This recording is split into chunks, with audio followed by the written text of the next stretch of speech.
Yes guys. So meron na tayong parts ng fitting na nakakuha na ako. Ito, sinusukat ko na, tsaka yung copper tubing. Yan. Ito yung kulang natin dati sa part 1 to. Yung nilagyan ng hose. Pinagbubul yan. Tsaka ito. So magkoconnect yung dalawa na yan dito. Ayan. From here to doon. Yan, sa ano na yan. So medyo madilim at makulimlim, muulan-ulan ha. So ayusin ko yung fitting niya. Wala akong mabili ng hydraulic flexible na hose na ganito para sana hindi na ginagamitan ng mga pang-carb. Yung pinaka flexible hose nila makakapal, tsaka yung quick release sana yung, kasi itong ilalagay natin tong ano na ito, yung mga unang ano niya, pang copper talaga, no. Although pwede ito sa pang quick release, ito yung mga medyo sakto yung ano nila, mga fittings. Hindi katulad ng, kasi made in US yata to or Germany. So magaganda, mahigpit.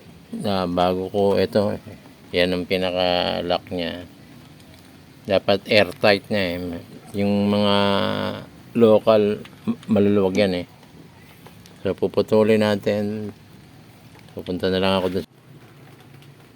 So guys, ito na, putulin muna natin tong copper tubing, dahan-dahan lang. Ikot, tapos na.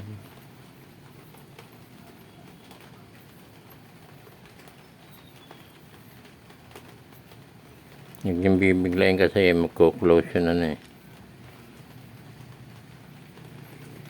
Pag biniglaan niya yung sikip dito, putol, pero tutupi yung magko-close yun ano, yung dulo. Although madali naman luwagan, kaya lang mas maganda yung talagang hindi siya na-deform. Kahit mabagal yung pagputol, basta yan, gradual lang. Yan o. Yan guys, ito dapat pumasok dito yan. Sakto lang siya. Then lalagyan pa siya ng ganito, yan. Dito siya, yan dulo. Bago isara tong ano. Kaya lang ito, masikip to, iuurog pa natin to. Kailangan magkaroon ng overlap para pumasok to. No. Ngayon, bibilugin ko pa ito dahil masikip eh. Masikip tong ipasok ito. Yan. Yan. Ang hirap po. So, liliyahin ko pa ito ng yung pang ano, sa drill. Ang tagal pag mano-mano eh. So guys, papakita ko sa inyo yung pag nakapasok na ito. Ito pa, mabubusal-sal pag pinilit, may sakto-sakto eh. So guys, ganito lang ang pagano niya, yung pagluwang ng konti.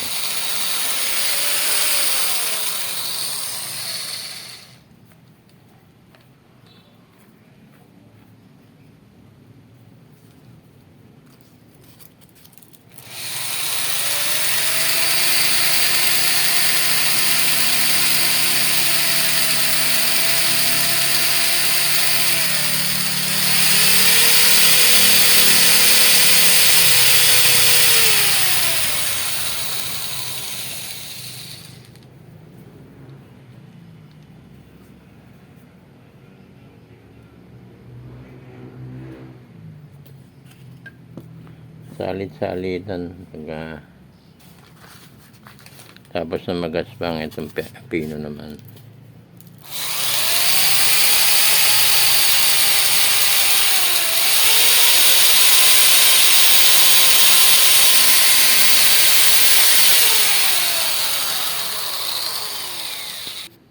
So guys, forma na natin yung carpet tubing, no. Yan.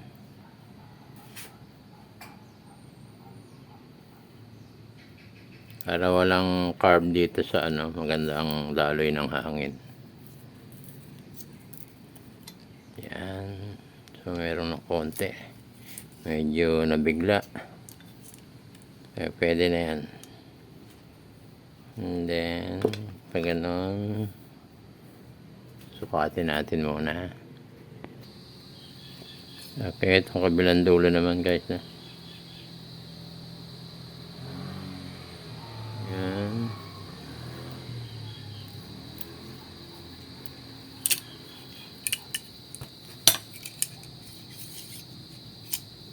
Then height. Yes guys, kabit na natin to, no. Medyo maaraw, hindi ko makikita. So ito, naiporma ko na itong copper tubing, no. So ikakabit na natin to dito. Ito yan. So dito G's, yan.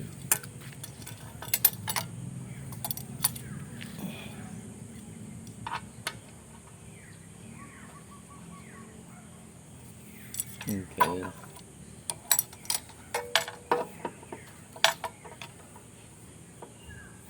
Paalitin na yung ano na ito, yung belt.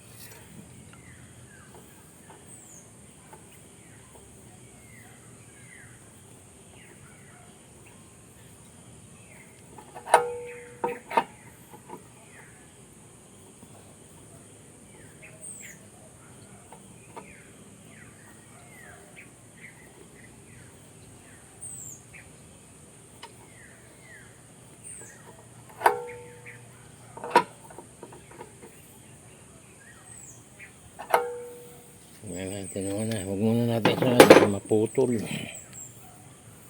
So itong kabila yan.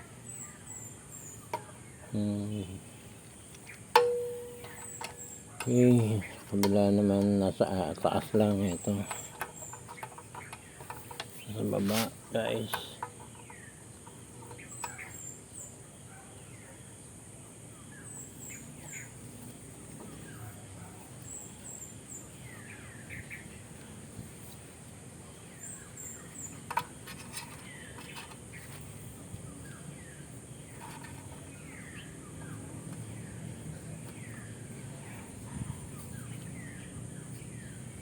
Ang wish maano yung pagkaano dahil kakaroon tayo ng problema pag pumaling yan, magkakalik yan.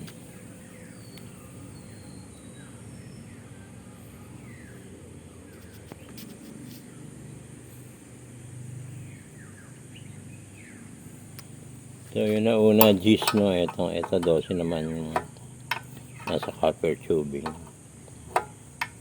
Medyo wala kang buwelo.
Okay guys,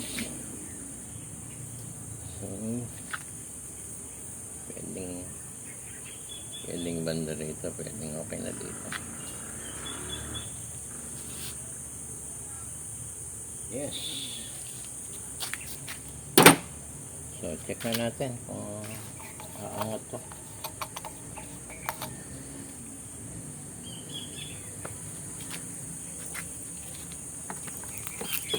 So guys, nandito yung ano, yan yung pita ba, parang madilim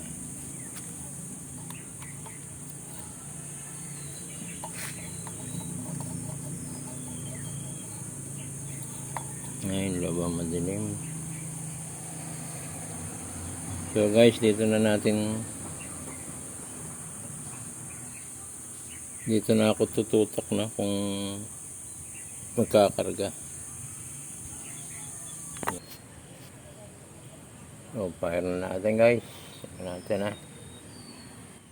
Ito, saan nga ba? Yung kabila.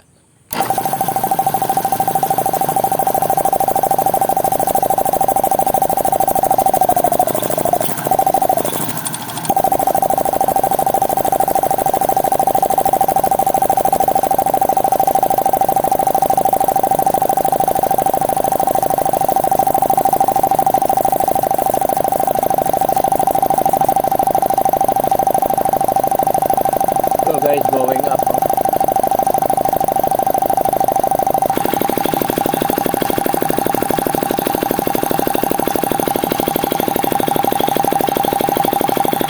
So pag nag 90, wala pa sa ano. Adjust natin.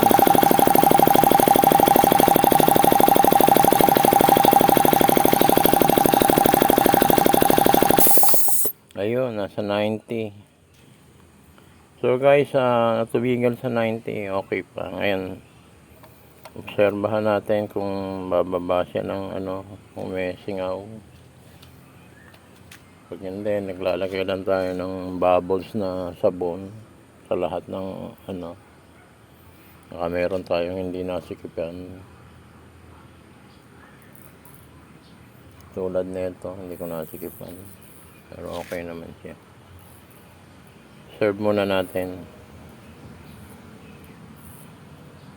May natural, may konting liken dito sa mga bulb niya.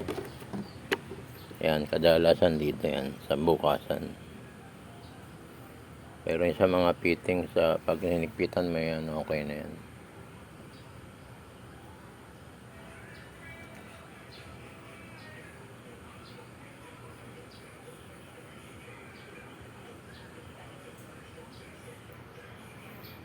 Okay na yan. So guys, okay na to.